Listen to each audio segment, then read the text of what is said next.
And so we've touched on some of this, James, but our next question is, how do hyperscalers use cloud credits to attract and retain customers, and what are the potential consequences of the strategy? So, I mean, it's kind of a continuation, but is there anything else you want to add to that?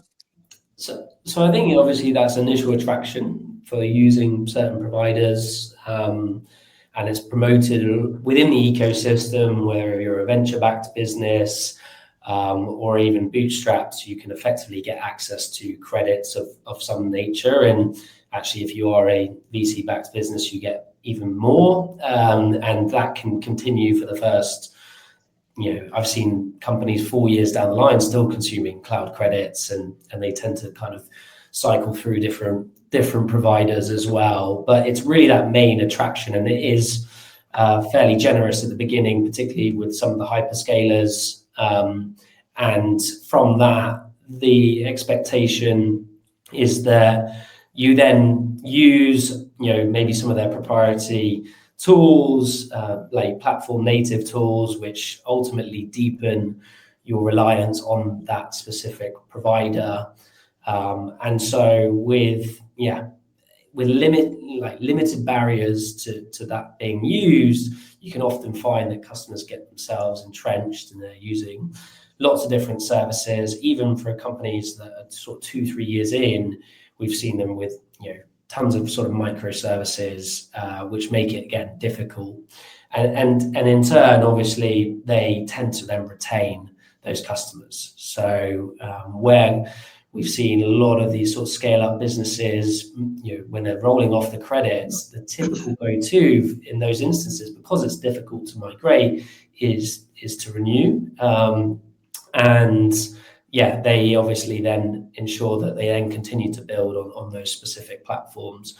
And that's obviously something which, as consumers of credits, and even ourselves as a business, we're consumers of credits, and I know other cloud providers outside of hyperscalers offer these.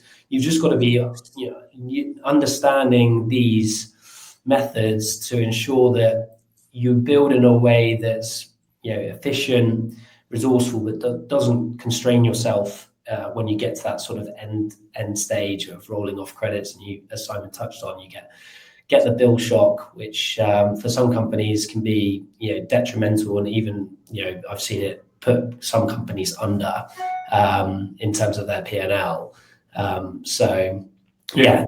Quite critical, particularly in this day and age where a lot of AI companies, a lot of businesses are heavily reliant on their IT infrastructure to basically as a core part of their business.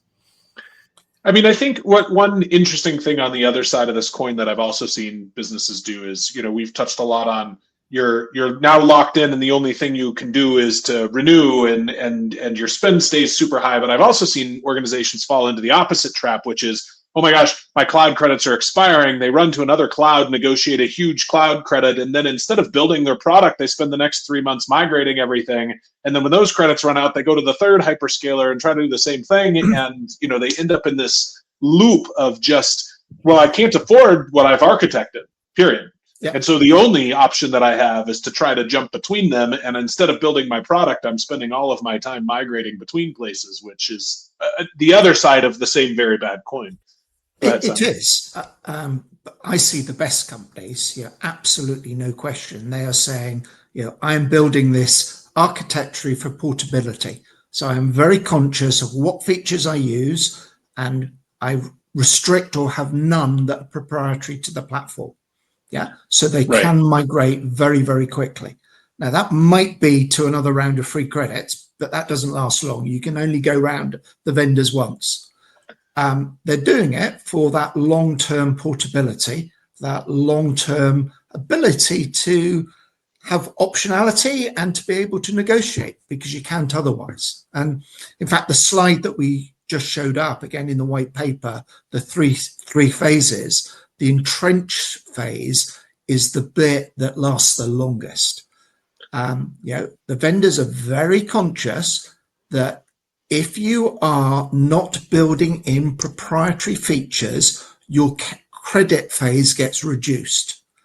The more you build proprietary features and they know you're locked in, they don't mind extending that period for longer while you lock yourself in further until there's I've got your moment. Okay. So it's the entrenched period that one needs to be very careful of. As I say, the best companies very aware of this, and they're building for portability on day one.